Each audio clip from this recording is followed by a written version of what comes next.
Hi friends and family members అందరికీ hi అండి. చూడండి ఈరోజు మన ఇంట్లో లంచ్కి ఏం ప్రిపేర్ అవ్వబోతుందో. బెండకాయ పులగూర అండి. పచ్చిమిరపకాయలు, టమాటాలు, చింతపండు ఇవన్నీ కడిగి ప్రాసెస్ ఎలా చేసుకున్నామో చూసేద్దాం రండి.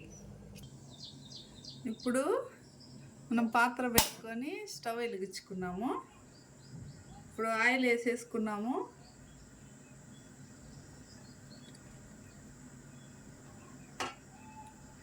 ఆయిల్ కొంచెం హీట్ ఎక్కనిద్దాం. ఇప్పుడు ఆయిల్ హీట్ ఎక్కిపోయింది. ఆవాలు వేసేద్దాము.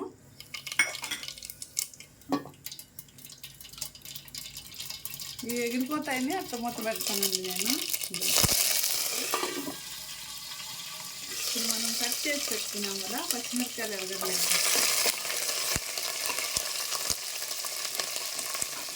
కొంచెం బాగా గోల్డెన్ కలర్ వచ్చేటట్లు వేయించుదాము. చూడండి ఎర్రగడ్డలు పచ్చిమిరపకాయలు బాగా వేగిపోయినాయి, గోల్డెన్ కలరు. ఇప్పుడు టమాటా వేసేద్దాము.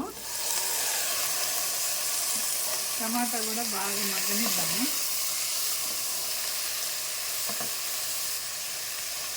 ఉప్పు వేద్దాము, కొంచెం రాళ్ళుప్పు. టమాటా బాగా మగ్గుతుంది. ఇప్పుడు మీడియం ఫ్లేమ్లో పెట్టేసి మూత పెట్టేద్దాం టమాటా బాగా మెత్తబడేంత వరకు.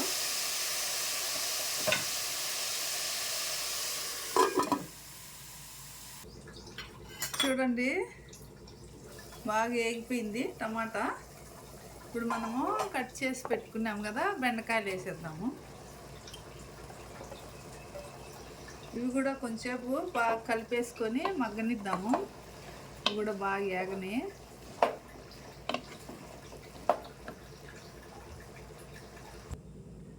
చూడండి ఫ్రెండ్స్, బెండకాయ కూడా బాగా వేగిపోయింది. ఇప్పుడు ఒక స్పూను పసుపు పొడి వేసేద్దాం.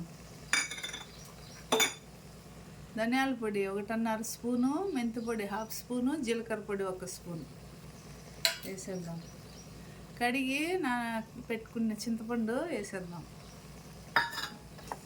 చూడండి సన్నగా తరిగి పెట్టుకున్న కొత్తిమీర వేసేద్దాం.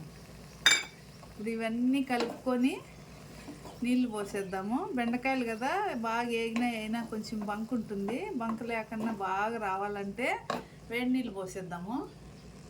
వేడి నీళ్ళు పోస్తే బంక లేకుండా బాగా వస్తుంది, కమ్మగా ఉంటుంది కూర.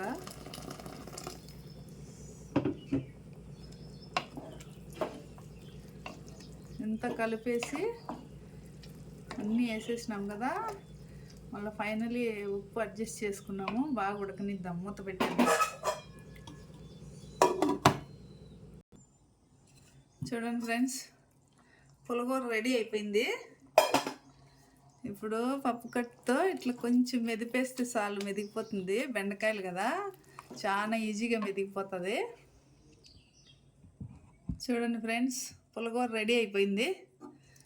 చూడండి అట్లే సట్లోనే రుద్దేయచ్చు, నీళ్ళు ఏమి వంచే పని ఉండదు. ఇది బెండకాయలు కాబట్టి చాలా ఈజీగా మెత్తగా అయిపోతాయి.